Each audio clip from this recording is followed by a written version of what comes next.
Xarici iş yoldaşım ayağımın altını necə qazmağa çalışdı?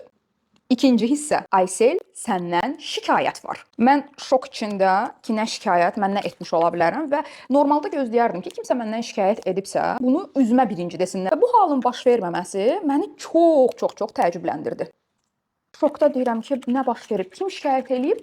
Adım Bobu qoyaq bu iş yoldaşımın. Bob səndən şikayət eləyib ki, sən heç bir iş görmürsən. Özümə gələndən sonra menecerimdən dərhal sonra Boba zəng elədim. Bob, aya, cəmi cümlətani bircə həftə öncə mən sənə demədimmi ki, sənin mənlə hiss edirəm ki, nəsə bir problemin var, gəl danışaq, başa düşüm ki, nə baş verib. Yəni başqa mən bunu necə başa düşə bilərəm? Ekstrasens deyiləm. Bob əlbəttə ki, belə bir konfrontasiya olacağını gözləmirdi və şoka düşdü. Bir görək, mən səncə hansı işləri görmürəm? O başlayır saymağa ki, filan, feşman, onların heç biri mənim vəzifə öhdəliyimə aid deyil. Yox, mən bilirəm, sənin vəzifəndə olan başqaları bu işi görür. Getdim, yazılı bir şəkildə digər iş yoldaşıma yazdım ki, sənin vəzifə öhdəliklərinə filan şeylər daxildirmi? Bunları görürsənmi?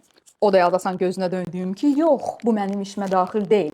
Bu Bobun vəzifəsində olan insanların işinə daxildir. Eyni mesajı maildə Bobu və meneceri qoyaraq göndərdim və bildirdim ki, baxın, mənimlə eyni işi görən insan da bu işləri görmədiyini, bu işlərin Bobun vəzifəsinə daxil olduğunu qeyd edir. Sonra üstünə açılsa yaxşı.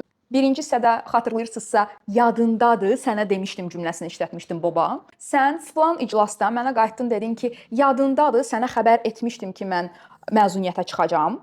Mən Alzheimer falanam bəyəm, sən mənə deyirsən ki, yadındadır. Əlbəttə ki, mənim yadımdadır.